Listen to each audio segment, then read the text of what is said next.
Olá, seja bem-vindo ao FIB Notícias. De janeiro até agora, Bauru registra mais de 900 acidentes de trânsito com motos. Só esse ano, 11 pessoas já morreram vítimas dessas ocorrências. E mais, atividades ligadas à Semana Mundial da Amamentação vão acontecer no SENAC. FIB São Paulo conquista mais um título para Bauru. Entrevista: por que 52% dos partos realizados no Brasil são cesarianas? Você sabia que 27 de julho é o Dia Nacional do Motociclista? Pois é, a data foi estabelecida pela ABRAM, Associação Brasileira de Motociclistas, em 98. E a frota brasileira de motos cresceu 300% entre 2001 e 2011. Só que em Bauru, cerca de 50 mil motos estão hoje em circulação no trânsito. Mas com o aumento da frota, crescem também os acidentes com esse tipo de veículo. Andar sobre duas rodas para muitas pessoas é uma paixão, um estilo de vida. Para outros, representa rapidez e facilidade para se deslocar entre os lugares. Mas não dá para negar os riscos desse tipo de veículo. Éder viu sua vida mudar completamente no dia 11 de julho do ano passado. O rapaz circulava de moto pela Avenida Castelo Branco quando foi fechado por um caminhão. Éder teve a perna direita esmagada no acidente e ficou 2 semanas internado em um hospital. Eu achei que eu ia morrer. Foi a primeira coisa que veio na minha cabeça. Tanto que na hora que o caminhão passou em cima de mim, a impressão que eu tinha é que ele tinha passado em cima da minha cabeça. Porque você fica, parece que o organismo corta tudo que aconteceu, né? O rapaz havia começado a pilotar moto apenas 3 semanas antes do acontecimento. Era mais por curiosidade mesmo, só para saber como que era. Porque todo mundo fica falando bem de moto, né? Essa versão de acidente eu não sabia, só da versão da liberdade, né? Éder conta que passou a enxergar a vida com outros olhos depois do incidente. Eu aprendi a dar mais valor à vida, né? Porque as coisas simples que a gente não dava valor antes, agora eu dou. Em dezembro de 2012, Gabriela seguia com sua moto pela Avenida Elias Miguel Maluf, quando o motorista de um carro não respeitou o sinal de parada obrigatória e atingiu a jovem. Gabriela quebrou a tíbia, a fíbula e hoje tem uma limitação nos movimentos da perna esquerda. Depois de superado o trauma, Gabriela chegou a uma conclusão sobre a relação entre os motoristas no trânsito. O trânsito em Bauru, falta muito respeito entre os motoristas, né? Precisava, assim, de uma reciclagem, de mais, como posso dizer, as autoescolas precisavam ser mais rigorosas com a avaliação dos motoristas, e porque não há respeito entre os motoqueiros, eles se expõem a muitos riscos, porque a gente sabe que a moto, quando você bate um carro, não é tão perigoso quanto uma moto, porque você é o para-choque da moto. E que precisava, assim, desse conscientização. Quando pergunto se ela vai pilotar moto de novo algum dia... Eu adorava a moto, né? Logo que eu tirei carta, meu primeiro sonho era comprar uma moto, tanto que eu comprei uma moto um pouco maior, ela era uma CB300 amarela, eu adorava ela. E assim, era uma paixão mesmo. Mas hoje, pra mim, é só um sonho, entendeu? Às vezes eu vejo moto passando, você ouve o ronco do motor, até acelera o coração, mas... Para mim, não vai mais virar realidade esse sonho. Você pretende algum dia pegar uma moto, pilotar de novo?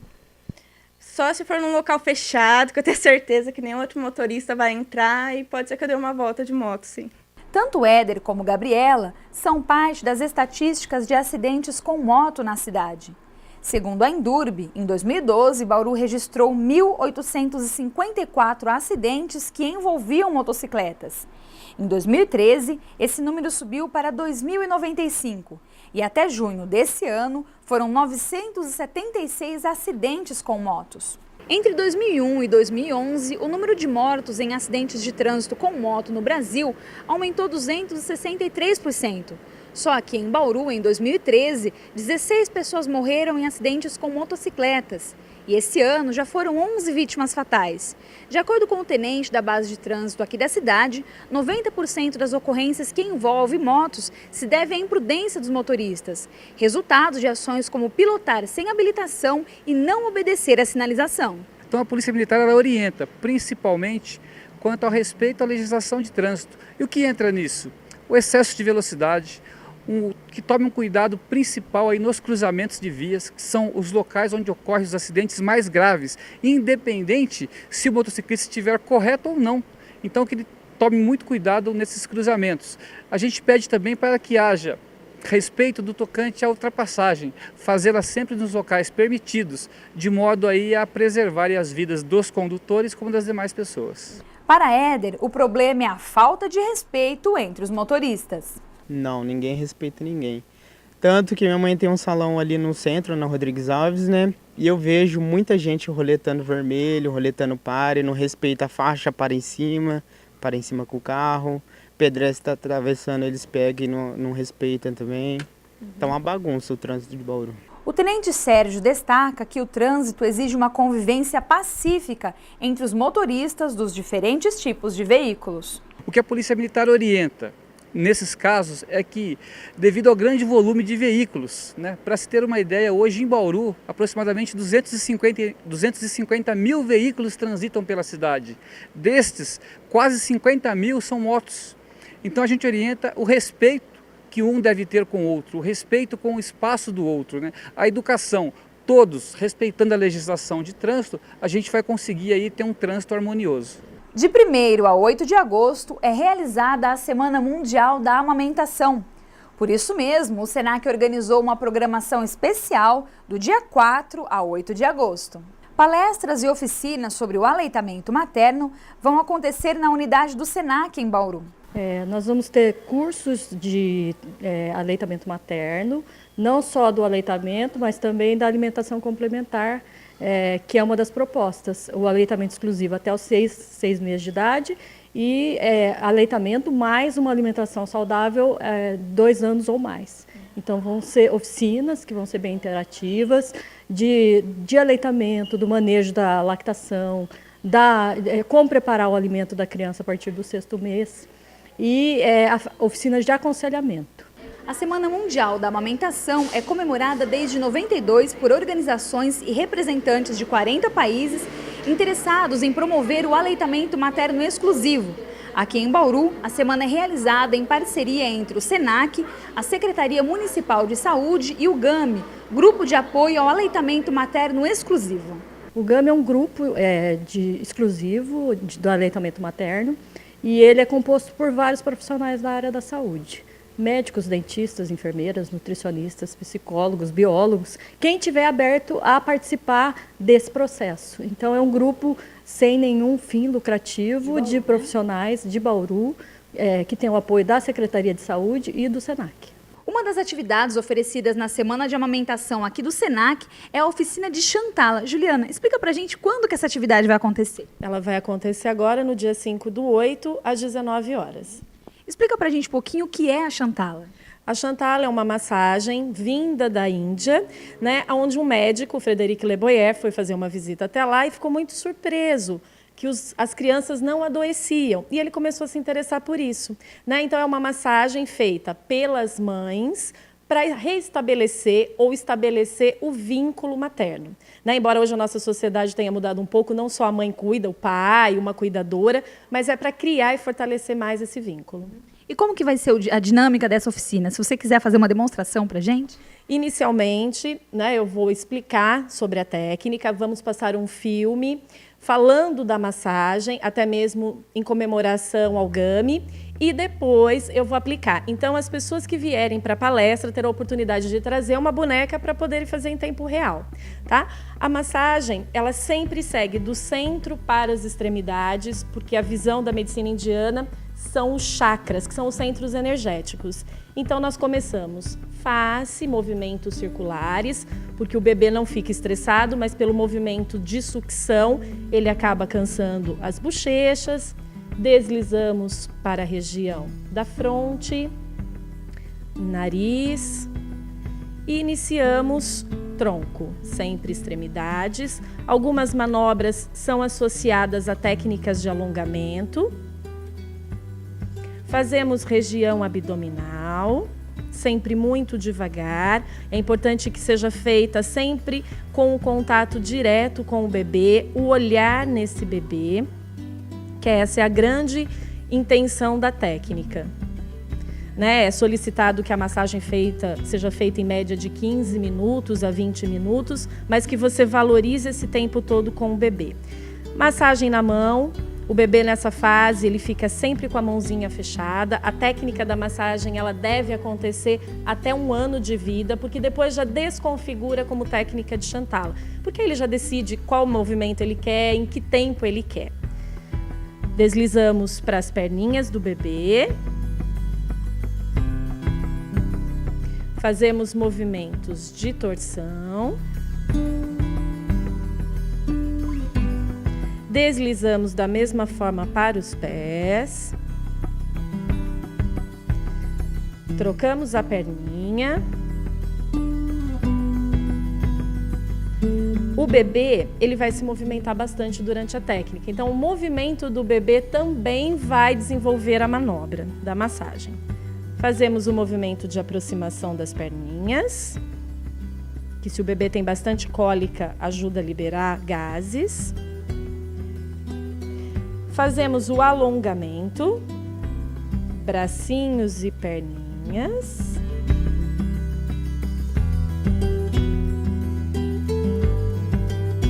E aí fazemos a técnica com o bebê no colo. O ideal da técnica é que seja feito no colo da mãe. Então a mãe vai estar em uma posição sentada, mas se não tiver essa oportunidade, podemos fazer num colchonete. E aí vem com o deslizamento na área das costas, porque o bebê também nessa fase fica bastante tempo deitado e acaba cansando e contraindo bastante a musculatura das costas. Veja quem pode participar das atividades da Semana Mundial da Amamentação em Bauru. Essa semana é voltada para os profissionais da área da saúde. Médicos, enfermeiros, técnicos de enfermagem, nutricionistas, dentistas, assistentes sociais, todas as pessoas que estão envolvidas no processo de nascimento e acompanhamento da criança até a primeira infância e público em geral. Todas as atividades são de graça. Para se inscrever, basta entrar no site www.sp.senac.br e acessar o link do Senac Bauru. 2014 tem sido um ano produtivo para o time de futsal FIB São Paulo. Em maio, a equipe foi campeã da Copa TVTEM e em junho conquistou o título de vencedor na modalidade futsal nos Jogos Regionais de Lins. Esse ano, Piracicaba foi a campeã dos Jogos Regionais de Lins, mas no futsal não deu Piracicaba não. O FIB São Paulo venceu os adversários em uma partida de alto nível técnico no último dia 25 de junho. São 2 títulos muito importantes, porque a gente é uma equipe hoje de Liga Nacional, que a gente vai estar estreando na Liga Nacional, mas são conquistas regionais que a gente vai meio que com obrigação de vencê-las, né? Então a gente tem que colocar esse favoritismo dentro de quadra. Graças a Deus, nas 2 competições, além de ser campeão, fomos campeões invictos das 2 competições. Então a gente fez prevalecer todo esse favoritismo, conquistando os 2 campeonatos e trazendo o título que nas 2 competições nós representamos a cidade de Bauru. A equipe de futsal da FIB venceu o Piracicaba por 5-3. E o Luiz, mais conhecido como Negão, foi autor de 3 dos 5 gols da FIB. Negão, conta pra gente como que foi, qual a sensação de ser autor de 3 gols durante essa partida? Boa tarde. Sensação muito boa, né, de poder ajudar a equipe da FIB na final do campeonato com os 3 gols. E com o título, né, que a gente vem trabalhando forte e agora tem que focar aí agora em outra competição. O Ala Tyson também garantiu um dos gols a favor da equipe, mas comenta que o jogo não foi nada fácil para Bauru. O time de Piracicaba é um time muito bom, né? São meninos que a gente já conhece já do meio do futsal e foi um jogo muito difícil. A gente conseguiu já no começo do jogo abrir o placar e eu acho que isso foi uma coisa legal que a gente pôde construir no começo do jogo para que a gente ganhasse o jogo. Fininho veio da Itália para jogar no FIB São Paulo. E o ala esquerdo mostrou talento ao marcar um gol na partida contra Piracicaba. Penso que foi um gol importante, a partida estava muito difícil, 2-2, e os jogos anteriores não pude ajudar a equipe porque eu estava machucado e consegui ajudar só na final um pouco, e até por isso eu achei que foi um gol importante. Com o fim dos jogos regionais, a equipe de Bauru já começou a treinar para as próximas competições. A gente ainda está na sequência na fase final da Liga Paulista, a gente ainda tem 2 jogos da primeira fase, se classificam 12 e hoje a gente está em quinto, então a gente já está matematicamente classificado, mas a gente ainda precisa vencer esses 2 jogos que serão aqui na FIB para classificar bem. E também a Liga Paulista, a primeira fase só termina em outubro. A gente adiantou nossos jogos e agora nós temos dia 15 a estreia na Liga Nacional contra São Bernardo. São 19 equipes que classificam 16. A dificuldade de classificar entre essas 16 é muito grande, visto o alto nível técnico de todas as equipes. Então a gente já tem que estar focado aí para a estreia, para encarar a estreia como uma final de campeonato e não como o primeiro jogo. Sobre o entrosamento da equipe de Bauru em quadra, o treinador afirma que só agora o time está um pouco mais integrado, já que desde o começo do ano, vários jogadores deixaram a equipe e novos entraram. Sim, a gente teve muito problema no primeiro semestre, porque a gente teve muitos jogadores dispensados, tanto por problemas dentro de quadra, extra quadra. Desde que a gente iniciou o ano, no início da equipe, já foram 11 jogadores dispensados. É quase uma equipe e outros jogadores que chegaram. Então hoje, graças a Deus, a gente tem um elenco agora completo, se Deus quiser fechado, não chega mais ninguém, não sai mais ninguém, a gente só tem que trabalhar. Mas assim, teve o caso do Cleiton Pedaleira, que foi contratado e foi direto para o regionais, sem ter treinado com a equipe. O Júlio, que também foi contratado e nem pôde jogar os regionais, o Matheus Gaúcho, que está chegando agora. Então a gente hoje tem uma cara para a equipe e agora a gente tem aí 10 dias ainda até a estreia da Liga. A gente está se adaptando aos poucos pelos meninos que estão chegando e os meninos que foram embora também. Mas eu acho que a gente está se adaptando o mais rápido possível para que quando a gente engrenar de novo nos campeonatos a gente esteja entrosadinho. O FIB Notícias vai para um rápido intervalo e volta já para falar sobre os tipos de partos realizados no Brasil.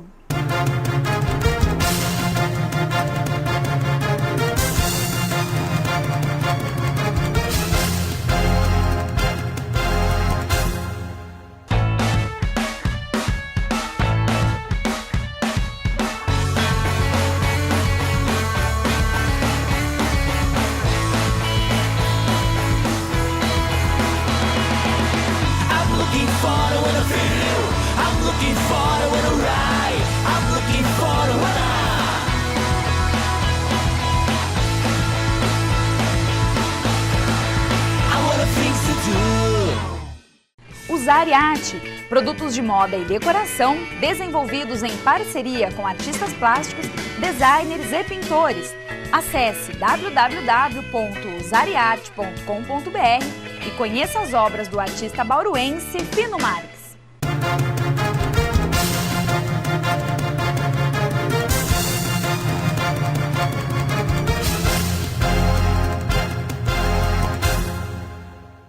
Em maio, a Fundação Oswaldo Cruz divulgou os resultados da pesquisa Nascer no Brasil. E o estudo mostrou que 52% dos partos realizados no país são cesarianas.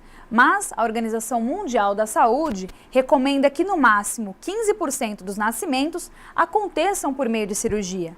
Para conversar sobre esse assunto, nós entrevistamos o Dr. Dirceu Nascimento Júnior, que é obstetra e coordenador do Departamento de Ginecologia da Maternidade Santa Isabel. Acompanhe.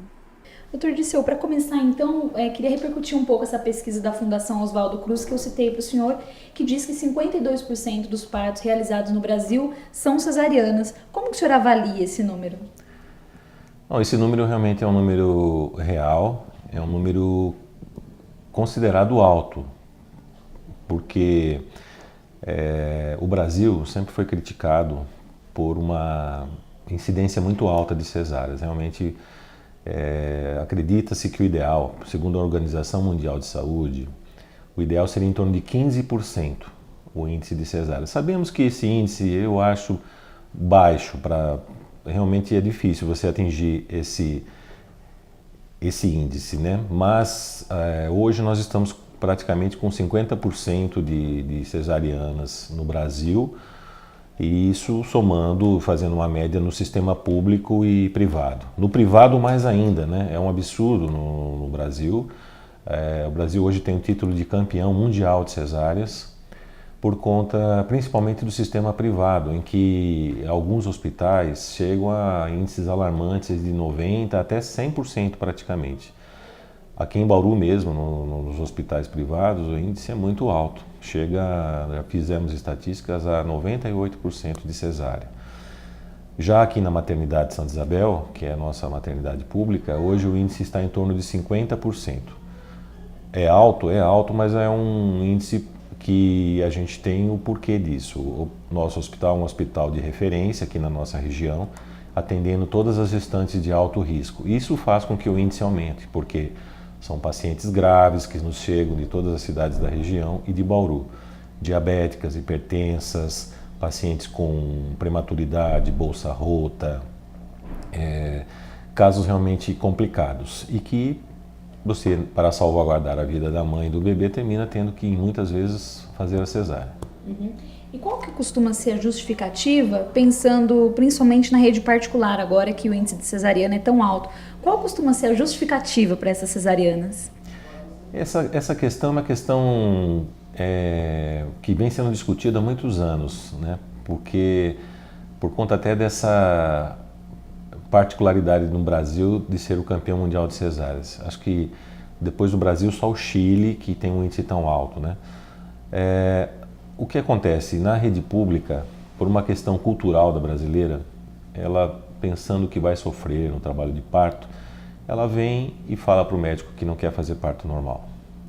E termina fazendo essa opção pela cesárea. Então, já desde o início do pré-natal, ela termina muitas vezes dizendo, olha doutor, eu não quero parto normal. E vai sendo feito todo o pré-natal para fazer uma cesárea marcada eletiva.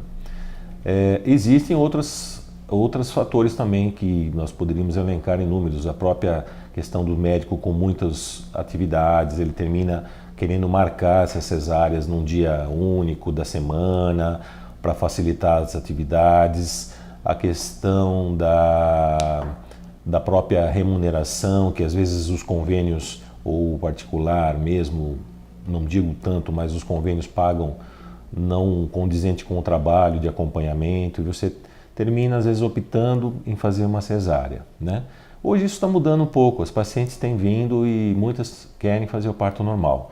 Aí vai depender muito do perfil do profissional, do médico. Tem médicos que são muito cesaristas, vamos colocar assim, que terminam até dispensando essa paciente ou falando, olha, se você insistir é melhor procurar outro profissional, né? E tem aqueles que começam o pré-natal com ela com esse intuito e terminam meio no decorrer do tempo convencendo ela do contrário. Você vê que a pesquisa aponta para isso, né? A maioria chega pedindo parto normal e termina sendo no final fazendo cesárea, né? Então fazendo uma meia-culpa, acontece isso também com a classe médica, infelizmente, né? Pensando em termos médicos e de segurança da mãe e do bebê, quando que a cesariana ela é de fato recomendada e se ela é um procedimento seguro? Sim. Veja bem, historicamente, se a gente for levantar, né, a história da obstetrícia, não se fazia cesárea, só existia o parto normal. Com o avançar da medicina e da humanidade, em termos de assistência médica, né, e com a introdução da anestesia, do antibiótico e de técnicas cirúrgicas mais seguras, começou-se a fazer as cesarianas, né? Naturalmente que toda mulher, a princípio, deveria fazer um parto normal, né? A princípio, toda mulher deveria dar à luz a parto normal. Só que existem inúmeras situações em que isso não é possível e, graças a Deus, existe a cirurgia da cesariana, que são para corrigir esses desvios, quais sejam indicações absolutas de cesárea. Os casos de descolamento de placenta, as urgências que você tem que tirar o nenê rapidamente, o nenê que está em sofrimento, uma mãe que está com uma eclâmpsia, uma crise hipertensiva, uma parturiente em que o bebê está sentado, isso já é clássico, o bebê está pélvico, você indica cesárea porque o parto normal pode ser mais perigoso para esse bebê que está sentado. Gemelar, hoje a gente tem feito indicado de rotina cesárea por conta dos riscos. O bebê às vezes nasce o primeiro bem, o segundo está numa posição transversa ou sentadinho, né? Então já se opta por fazer logo uma cesárea. Ou seja, a cesárea é para situações em que você precisa interromper a gestação e retirar rapidamente o feto para salvaguardar a vida dele e da mãe. Pensando no feto, existem inúmeras situações, por exemplo, sofrimento fetal. Está indo tudo bem, de repente esse feto começa a fazer um sofrimento, então há uma alteração dos batimentos cardíacos, vai romper a bolsa, o líquido está amniótico, está meconial, que a gente chama, aquele líquido esverdeado, indica que o nenê já está em sofrimento intraútero. E dependendo da situação, ele não vai nascer tão rápido por via normal. É aquele trabalho de parto, às vezes, inicial, então você tem que fazer uma cesariana. Existe uma lista bem grande de indicações de cesárea já absolutas, né? Uhum. E quando que nós falamos da cesariana e o parto normal? Quando que o parto normal ele é recomendado? Qual a condição que a mulher tem que estar para ter o parto normal? Antes propriamente de te responder essa pergunta, eu quero te dizer que o índice de cesárea também aumenta muito porque você iniciando o parto por via cesariana numa paciente e ela fazendo recidiva de cesárea em outras gestações, a partir de 2 cesáreas, você tem que sempre fazer a cesárea. Então, se ela já tem 2 cesáreas anteriores, sempre tem que repetir cesárea. Primeiro, a paciente que deseja o parto normal, ela tem que aguardar ela entrar em trabalho de parto. Isso é uma premissa básica, né? Porque muitas pacientes vão ficando tão ansiosas e termina-se acontecendo muitas cesáreas por conta da ansiedade materna, que chega no final e não quer aguardar e fica forçando o médico a fazer o parto e a família fica toda estressada, então isso tem muito. Mas a primeira situação é essa, você vai ter que aguardar entrar em trabalho de parto.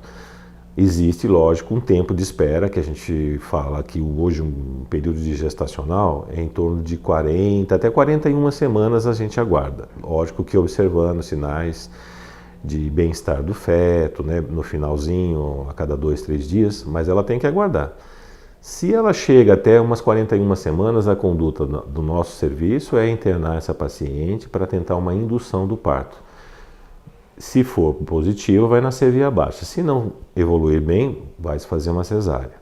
Quanto à segurança da cesárea, hoje a cesárea é considerada uma cirurgia muito segura, tanto por conta do procedimento anestésico, em que hoje a gente só faz a raquianestesia, geralmente com a morfina junto com o anestésico, que dá um prolongamento da anestesia e uma analgesia prolongada sem dor. A técnica cirúrgica da cesárea é uma técnica também muito consagrada, é uma cirurgia em mãos hábeis, muito fácil de fazer, rápida e que no pós-operatório também a paciente sai muito bem. Existem cesáreas complicadas? Existem. Existem complicações de cesárea? Existem. Como toda cirurgia, você pode ter complicações de sangramento, hemorragia, infecção, abertura de pontos, má cicatrização, né? Mas tudo isso vai depender de caso a caso. No geral, a maioria evolui bem. Assim como o parto normal também não é uma maravilha assim, nesse sentido. Existem complicações também de parto normal. Quando se fala parto normal, parece que todo parto normal é maravilhoso e não acontece nada. Existem também complicações. Às vezes você precisa de um procedimento um pouco mais intenso ali na hora, uma manobra. Então isso pode estressar um pouco tanto o obstetra como o bebezinho também nascer um pouco mais deprimido, né? Então ele também não é isento de complicações. A complicação mais frequente que nós temos em parto normal é a questão da atonia uterina, hemorragia pós-parto, mas isso nós temos medidas para combater. Qual que é a recomendação do Ministério da Saúde hoje no Brasil com relação aos tipos de parto? O Ministério da Saúde, inclusive de alguns anos para cá, com a criação da Rede Cegonha, né, ele tem feito a apologia ao parto normal, né? Isso já vem de muitos anos, né? O normal é o parto natural, né? Porque já se sabia de muito tempo isso, que o Brasil é um recordista de cesáreas. Então a recomendação hoje é que, se possível, a paciente seja acolhida na maternidade e se faça todo aquele procedimento que mudou-se muito, de acolhimento, de parto humanizado. O que é esse parto humanizado que se preconiza a Rede Cegonha? É um atendimento humanizado ao paciente e ao familiar. Então essa paciente hoje ela tem direito a um acompanhante desde a entrada até a alta, então pode ficar no pré-parto com um acompanhante, seja o marido, a mãe ou um parente, né? Ela não precisa ficar só na cama, ela pode caminhar ali, ela pode se alimentar. Aqueles procedimentos que se fazia de rotina, enema, lavagem intestinal, isso não se usa mais, a gente parou de fazer. Tricotomia, né? Depilação, cortar os pelos pubianos, não se faz mais, se faz só uma leve tricotomia. Quando vai para uma cirurgia, tem que se fazer no local da cirurgia.